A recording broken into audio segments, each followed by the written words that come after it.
Okay, so this is our Chapter 9 review. So let's just go through the topics we talked about. We talked briefly about the relationship between stress and strain. So remember that stress, we use this sigma stress, that was equal to force per unit area. And we had strain, which was the change in length divided by the original length. So as you apply a force to an object which has a certain cross-sectional area, the object stretches, delta L, but the amount it stretches is dependent upon what the initial length is. So the longer something is, the more it will stretch in terms of meters. Now, the ratio of the change in length to the total length stays the same. So it's like this is like kind of like a percent stretch. And the relationship is that the stress is equal to the modulus of elasticity, or the Young's modulus, times the strain. Now, because the units of strain are length per length, the units for E, which is Young's modulus, is the same as the units for stress, which are force per unit area. So this has units of force per unit area. So that should be squared, not cubed. Not sure why I wrote cubed down. Units per meter squared, we call that a Pascal.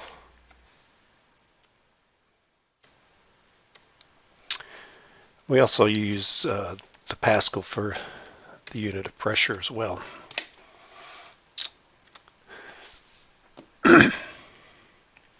So if you remember in class, what we did is you basically have to specify everything except for one of the variables. So if we replace stress with force per unit area, and we replace strain with delta L over L0,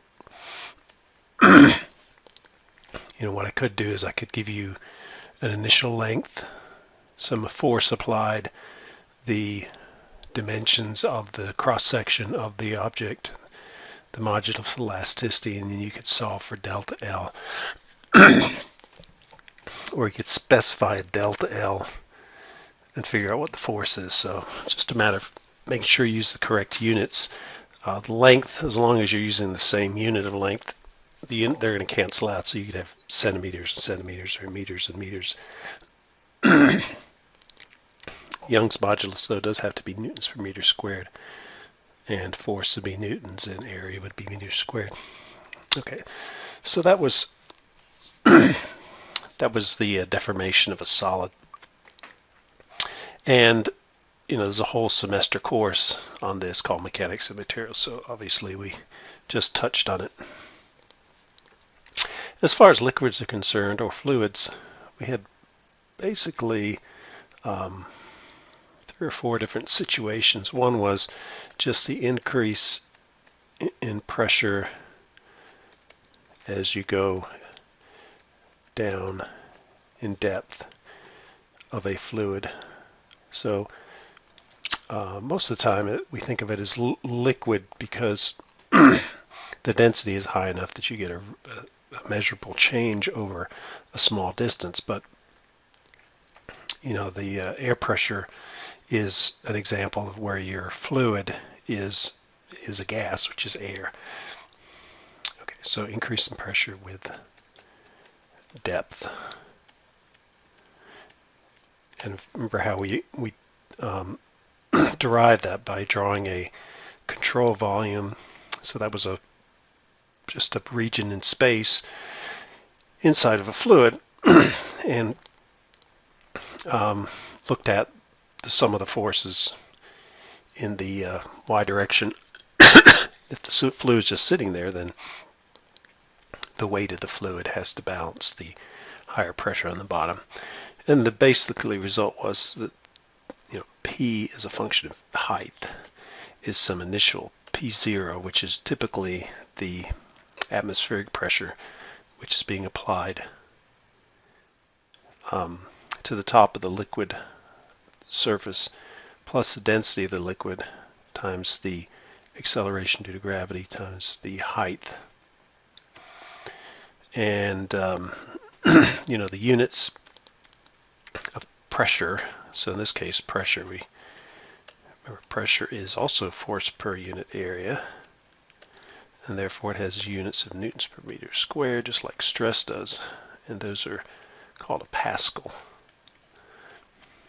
And you know, P0 is usually atmospheric pressure, which would be, we'll just round it off to 101,000 pascals, or 101 kilopascals. So, you know, what kind of problem I could give you here? Well, you know, I'd have to give you the density of the liquid, the fluid. The acceleration due to gravity is 9.8 meters per second squared. The height is the distance. So, you know, I could say, what is the pressure at the bottom of a X pool? And I probably would give you the atmospheric pressure. So it's just a really simple calculation there. As you go further down in the liquid or fluid, you're going to have a higher pressure. Okay, now one of the consequences of that is buoyancy.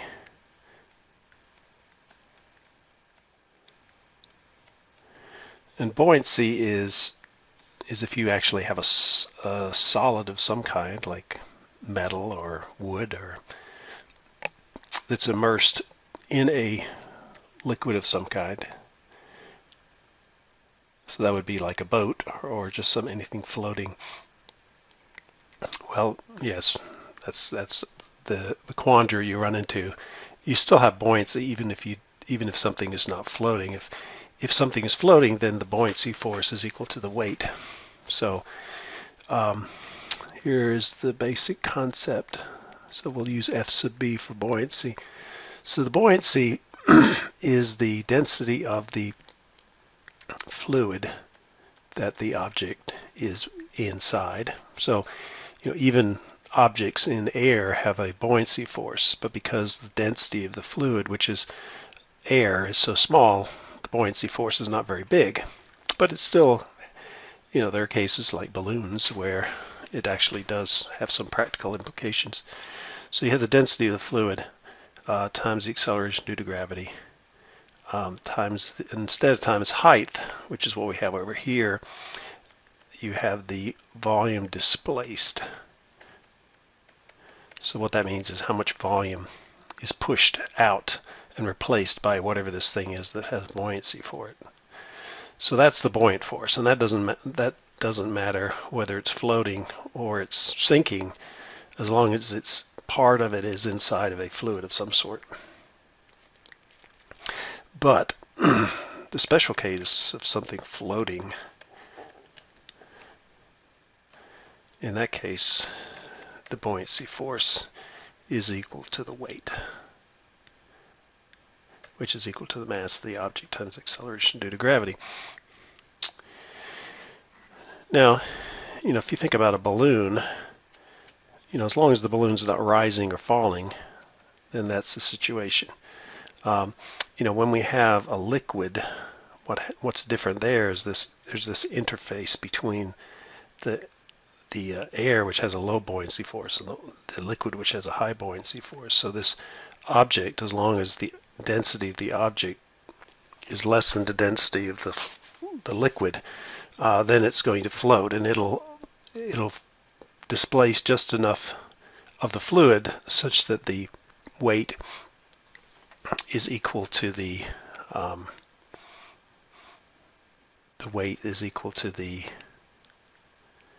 buoyancy force. This is the most likely kind of problem of the kinds that I'm presenting that you'd have. So if you want to make sure you know something, one would be buoyancy force.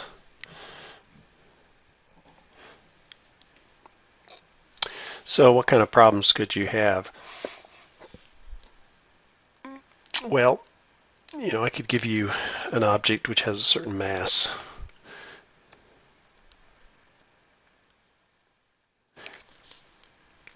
And so I'll give you, these are givens, so I could give you the mass of the object.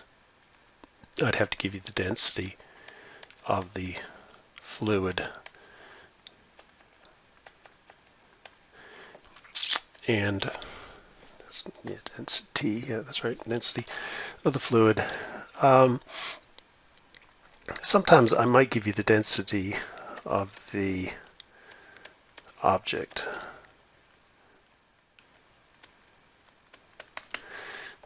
So, you know, what we can say is I'll use O for object. If the density of the object is less than the density of the fluid, then it's going to float.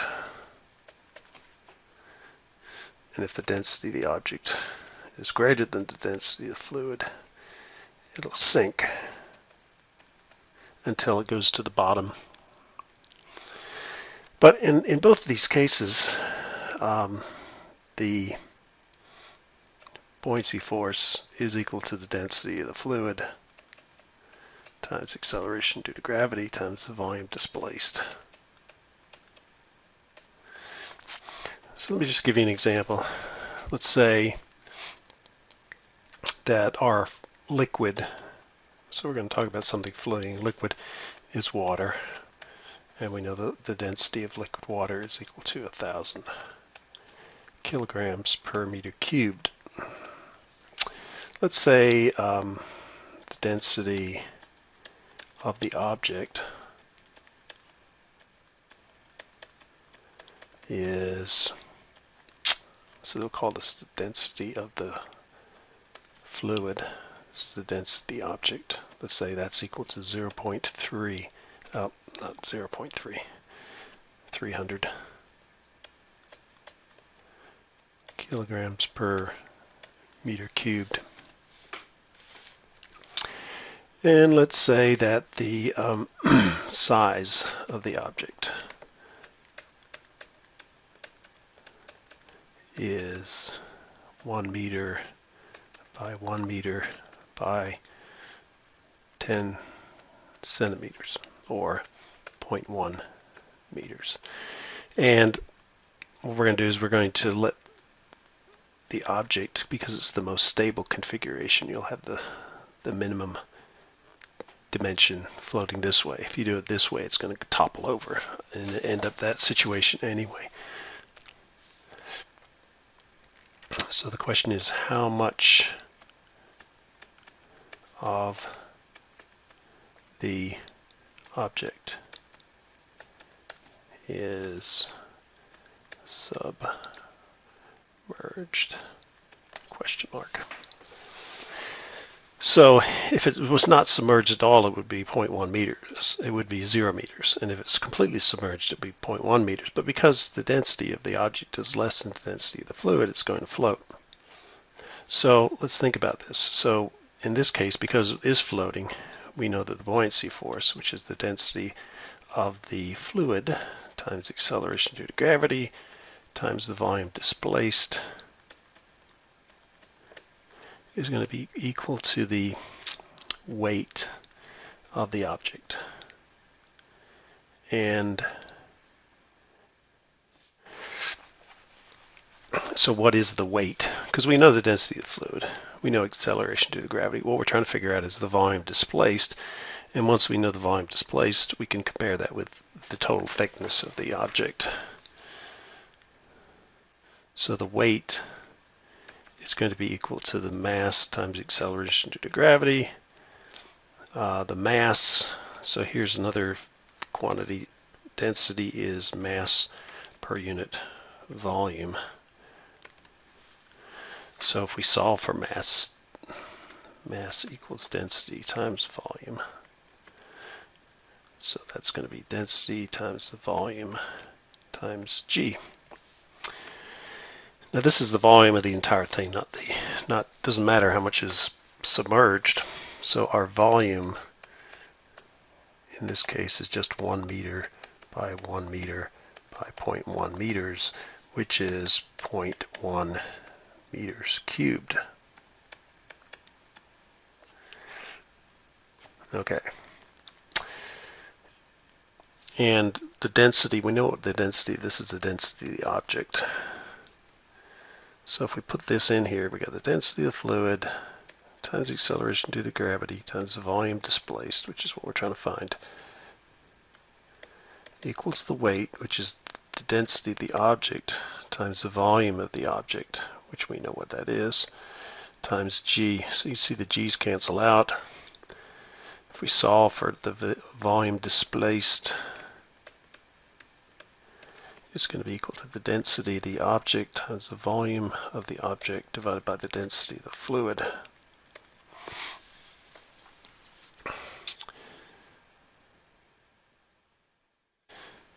So the density of the object is 300 kilograms per meter cubed. The volume of the object is 0.1 meter cubed. We divide by 1,000 kilograms per meter cubed. That's the density of the fluid. So you end up with 300 divided by 1,000, which is 0.3. 0.3 times 0.1 is 0.03 meters cubed. So that's your displaced volume.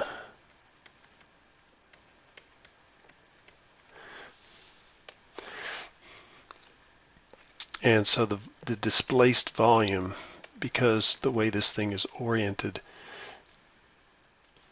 that's going to be equal to the height displaced times 1 meter times 1 meter. Those are the other two dimensions.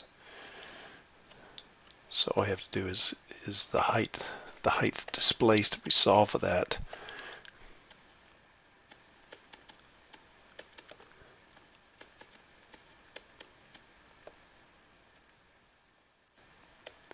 is just the volume displaced. Now, this is just the cross-sectional area, but for our case, it's 1 meter squared. So that gives you 0.03 meters cubed. That's the volume displaced. So this thing balances out divided by 1 meter cubed and 1 meter squared. So you end up with meters, which is consistent with height. And so you end up with 0.03. So 0.03 divided by 1 is 0.03 meters, which is 3 centimeters.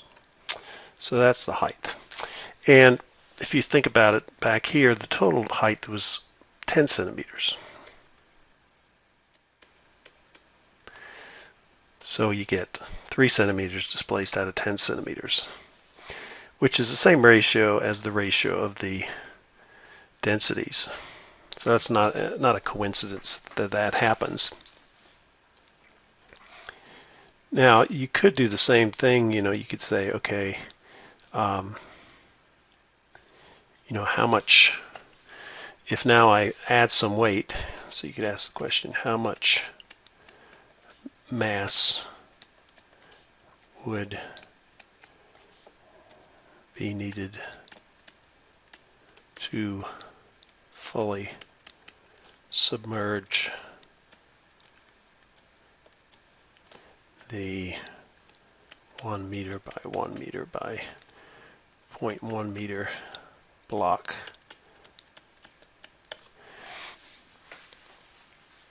So in this case, what you would have, again, when you submerge the block, it's still floating. So the same thing applies. The buoyancy force is equal to the weight, the total weight, which is the weight of the object plus the weight of the whatever this other thing is. We'll call it extra. And the amount, the buoyancy force is going to be the density of fluid times acceleration due to gravity times the total volume displaced, which is going to be equal to 1 meter times 1 meter times 0.1 meters. And that's got to equal these two things. What we're trying to do is find this. So if you can solve for W sub x, the weight of the object, that's going to be the volume of the object somewhere here, the mass of the object, or the weight of the object is equal to the mass of the object times acceleration due to gravity. The mass of the object is the density of the object, which we know is 300 kilograms per meter cubed, times the same volume, because you're displacing the entire thing. So that would be the weight of the object, the density times g.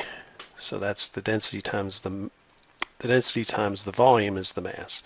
The mass times the acceleration due to gravity is the weight. This weight, so we can calculate what that weight is. And what we'll find out is if you submerge this object fully, the buoyancy force is going to be greater than the weight of the object, and therefore it can support some additional weight. Okay, I'm not going to work through the entire problem. I'll let you think about that. Okay, so that was we talked about stress versus strain, talked about the increase in pressure with height, talked about buoyancy, and the last thing is just Bernoulli's equation. Oh, two things. So we got Bernoulli's equation, which is this is for the flow of fluids. All the stuff we've done up to this point is things that are not flowing. They might be bending, they may be compressed somewhat, but they're not flowing. Flow fluids, the conditions are that it's what we call inviscid, which means no friction. And all flows have some friction, but if the friction is small enough, then this is a kind of a good approximation. And and it's kind of like conservation of energy for fluids. And you have some kind of a channel that this stuff is flowing into, and you draw around it such that part of the boundary is the solid surface and nothing flows through there, but you do have material coming in here and you have some material going out there, and the two things you've got are the conservation of mass and Bernoulli's equation. So the two equations, Bernoulli's equation says the pressure, let's call this 1, we'll call this 2, so the pressure at 1 plus 1/2 the density of the fluid at 1 times the velocity at 1 squared plus the density at 1 times the acceleration due to gravity times h1 is equal to p2 plus 1/2 rho 2 v2 squared plus density at 2 times g times h2. So that's Bernoulli's equation. And a lot of cases, just like with conservation of energy, a lot of times you can eliminate terms. So like this example, the height is the same, so you can get rid of those. Cancel those out because they're the same. So what Bernoulli's equation ends up being is just relating pressure change to velocity change. So rho is density. That's kilograms per meter cubed. Velocity, I'm not going to write that up. Velocity is meters per second. Height is meters. So that's one thing. And then you've got conservation of mass.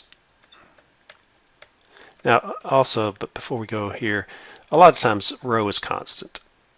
The density is constant. So if it's something like water, oil, or vinegar, or honey, the density is constant enough that we assume it's constant. And in those cases, you can just replace the density with just one value.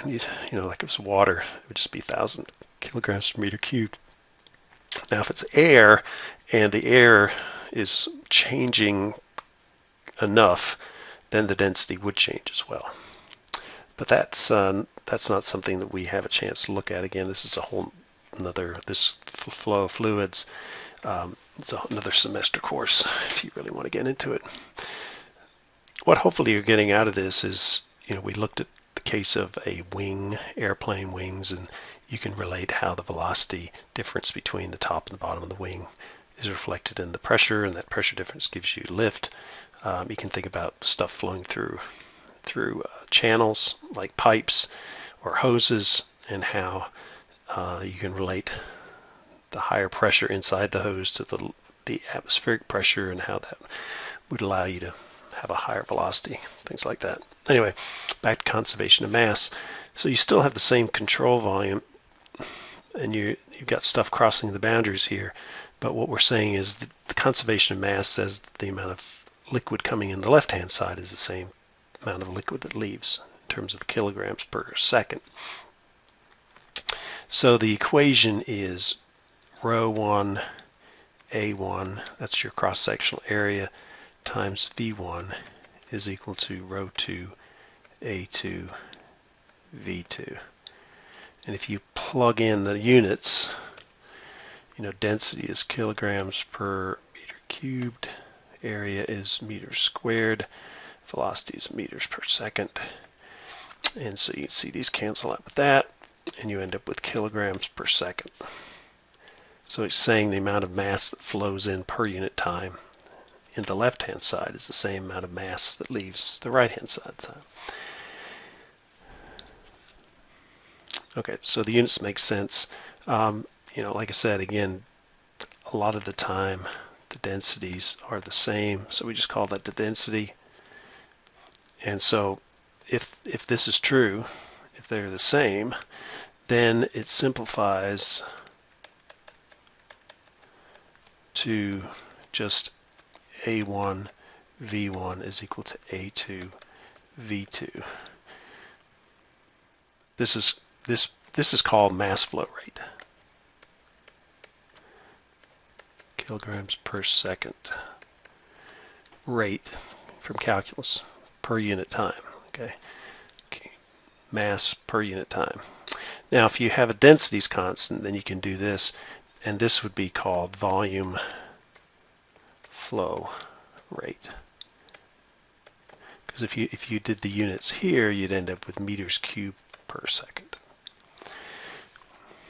So if you think about water and flowing or air flowing, water we typically talk gallons per minute. A gallon is an area or is a volume, and that's So that's Gallon is a volume measurement, so it's gallons per minute, but volume per unit time. Also, if you're doing air, a lot of times they do cubic feet per minute. So let me just write that out. So liquid, what you may see is gallons per minute. We're not going to worry about the conversion here, because there would be a conversion from gallons to cubic feet per minute, and that would be dependent upon how many cubic feet per gallon. I don't remember what that number is, or you might do it, or you might be cubic feet per second. This would be CF, cubic feet per CFM. This would be CFS, cubic feet per minute, cubic feet per second. This would be GPM, which is gallons per minute. So this would you would have for liquids, and this is what you would have for gases. So if you had like a air conditioning system, you'll see that they'll talk about the fan moving so many CFM, which is cubic feet per minute. In the SI system, you would have cubic meters per second, probably something like that, or you might have liters per second. So,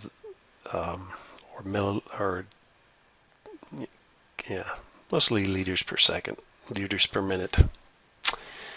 Anyway, this all comes back to conservation of mass. This is, again, conservation of volume. If the density is constant, you can cancel that out of either side of the equation. So those are the two equations that you use a lot in fluid flow.